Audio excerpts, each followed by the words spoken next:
If this COP does not produce a balanced set of decisions on significant matters, do you think that this will call the UN process into more serious question? You know, I am confident that governments are very aware of the fact that there is an urgent need here, and there's two urgencies. One is the environmental urgency caused by unbridled GHG emissions, and the other is the political urgency, because governments need to prove that the intergovernmental process can deliver and can come to agreements.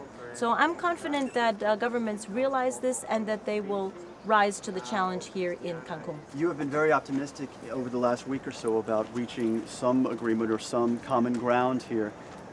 Why so encouraged by what may be to come, especially after a rocky ride in Tianjin last month? Tianjin was actually a very productive session. I know the press reported a different issue, but what the press was reporting and what was going on in the conference were actually two very different universes. But you can't deny that China and the U.S. were very much at odds. Oh, China and the United States were having a wonderful time in the press, but they were working very constructively with each other inside the negotiations.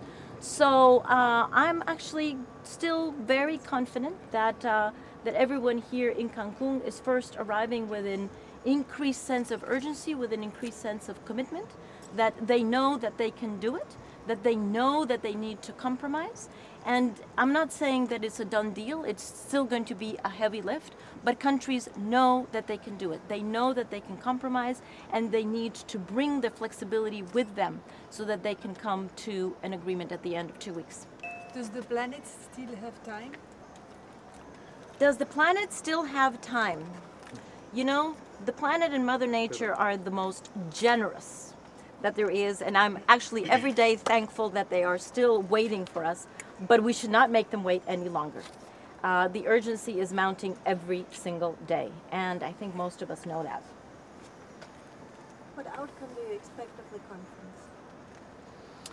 We expect that governments will be able to agree to a balanced set of decisions that will be balanced between them and within them, and that these decisions will actually be the foundation for a very productive structure that the climate regime will be able to build upon in order to address climate both from an adaptation as well as from a mitigation perspective into the future.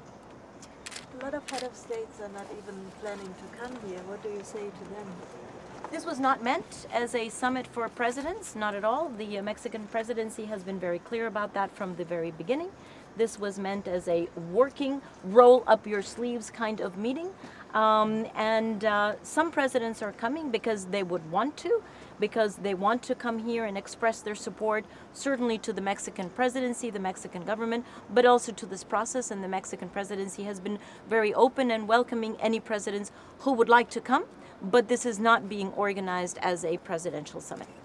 What role would play the green fund idea of President Calderon in the negotiations here in Cancun? President Calderon launched the Green Fund concept quite a few years ago, in fact, and it is one of the pillars. Financing, long-term financing, is definitely one of the pillars that needs to accompany this groundwork that governments are working on. Whether the fund is going to be called the Green Fund or the Cancun Fund or the Climate Fund, that remains for governments to finally decide how they would like to name that fund.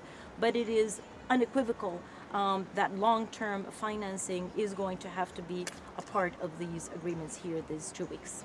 I wonder if there has been any thought given to the rules that apply to this to these conferences, wherein a small number of countries, a handful of 5 or 6, can block consensus, and whether that might be changed or amended.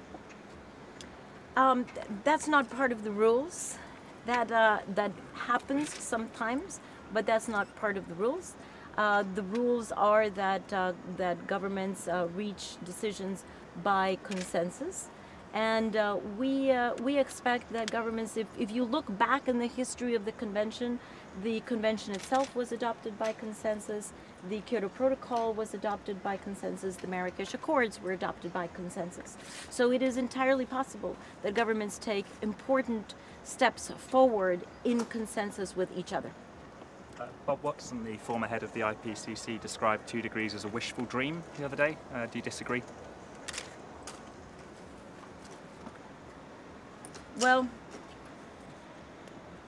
you know, all of us who are in climate, we're probably also all wishful dreamers, because we still believe and we know that governments can take these decisions. The timing of the decision